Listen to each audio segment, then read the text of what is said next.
Panorama group, जो सोचता है वो करता है। आपके अपने सपनों का आशियाना। एक बार फिर से नरेंद्र मोदी प्रधानमंत्री बने, इसको लेकर के जहां एक तरफ एनडीए गठबंधन पूरी मुस्तैदी के साथ चुनाव प्रचार कर रहा है, वोटिंग दिलवाने के लिए गली गली घूम रहा है, वहीं दूसरी तरफ आपको बता दें कि भारतीय जनता पार्टी भी कम मेहनत नहीं कर रही है। तो दूसरी तरफ अगर देखें तो विपक्ष भी इस बात को लेकर के लगातार कोशिश में लगा हुआ था कि नरेंद्र मोदी को कैसे रोका जाए। इस कड़ी में सबसे ज़्यादा अगर किसी का नाम लिया जा रहा था तो वो बिहार में तेजस्वी यादव का। तेजस्वी यादव अकेले दम पर प्रधानमंत्री नरेंद्र मोदी हों या फिर एनडीए के कई घटक दल, सबके साथ अकेले ही भिड़ंत कर रहे थे, लेकिन अचानक से तेजस्वी यादव ने अपना एंगल चेंज किया है और कहानी में एक बड़ा ट्विस्ट आया है, जिसकी चर्चा हम लगातार कर रहे थे। वही बातें देखने को मिल रही हैं और उन्हीं बातों पे अब पूरी की पूरी जो है कहानी घूमना शुरू कर चुकी है। जैसा कि आप सभी जानते हैं कि 5वें चरण के वोटिंग का एक दिन बाद प्रारंभ हो जाएगा सुबह से ही, और इससे पहले एक खबर जो आई हमारे पास कि प्रधानमंत्री नरेंद्र मोदी उसी दिन पटना आ रहे हैं। एक दिन बाद पटना में रुक करके वो 2 सभाओं को संबोधित करेंगे।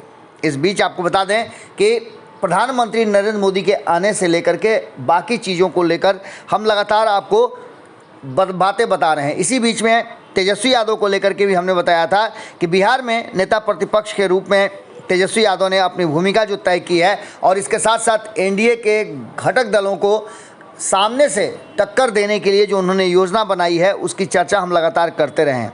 बिहार में वर्तमान जो स्थिति है उसमें 40 में से 39 सीटें अभी एनडीए के पास है, लेकिन मोदी सरकार ने बिहार के लिए कुछ नहीं किया है, ये बात कहा है तेजस्वी यादव ने। लेकिन बात यही नहीं है, उन्होंने लगातार ये बात कही है कि इस दौरान बिहार में 17 महीने के कार्यकाल में जो वादा तेजस्वी यादव ने पूरा किया, वो भारतीय जनता पार्टी और नीतीश कुमार 17 साल के शासन में भी नहीं कर पाए।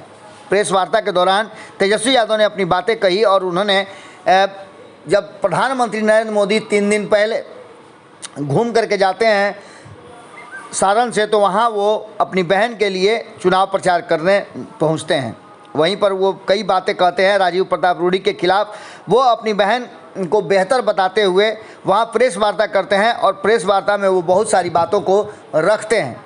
तेजस्वी ने रूडी को असफल सांसद बताते हुए कहा कि आखिर मोदी जी को क्यों वोट दें। उन्होंने कहा कि मोदी जी ने बिहार के लिए किए कई वादे हैं जो कभी पूरा न किया, न विशेष पैकेज दिया, न ही पटना विश्वविद्यालय को नेशनल विश्वविद्यालय का दर्जा दिया।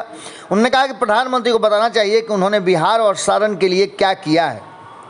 इसके साथ साथ उन्होंने ये भी कहा कि आखिर लोग उनको वोट क्यों दें, इस बात का भी प्रधानमंत्री को खुलासा करना चाहिए था। 5 किलो अनाज मुफ्त में केवल दे रहे हैं, भाजपा के नेता उसी की चर्चा करते हैं। उन्होंने कहा कि महागठबंधन की सरकार 10 किलो अनाज मुफ्त में देगी, ऐसा हमने वादा भी किया है और हम इस पर अमल भी करेंगे। तेजस्वी यादव ने इतना ही नहीं, तेजस्वी यादव ने यहाँ तक कह दिया है कि वो 300 सीटों पे महागठबंधन को यानी इंडिया गठबंधन को लेकर के जाएंगे, जिसमें बिहार की भी अधिकांश सीटें होंगी। 17 महीने की सरकार के बारे में वो लगातार चर्चा कर रहे हैं और उन्होंने नौकरी को लेकर के भी अपनी बात कही। उन्होंने कहा कि योगी आदित्यनाथ हों या अन्य लोग, सब यहाँ आकर के बिहार में अपना सर्टिफिकेट दे रहे हैं कि उन्होंने क्या किया, लेकिन अगर दूर दूर तक देखें तो किसी भी तरह का कोई काम नहीं किया है। राम मंदिर की बात करें तो राम मंदिर भी न्यायालय के आदेश के बाद से निर्मित हुआ है, उसका भी क्रेडिट और श्रेय यही लोग ले रहे हैं।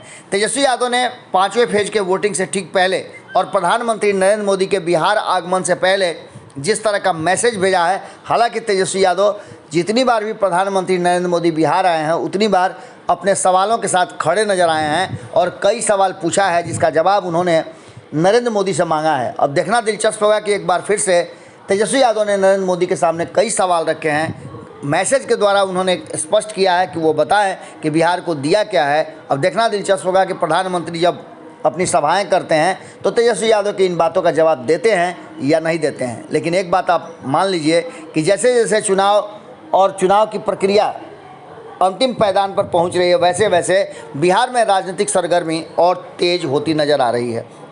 जुड़े रहिए भारत लाइव के साथ। बहुत बहुत धन्यवाद। पनोरमा ग्रुप, जो सोचता है वो करता है।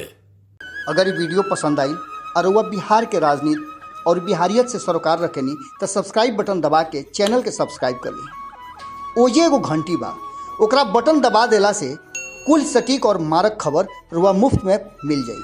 अगर रुआ पत्रकारिता के हमनी के नया प्रयोग में सहयोग कर चाहतानी तो ज्वाइन बटन दबा दी। पेटीएम नंबर नोट कर ली 9386816700। धन्यवाद।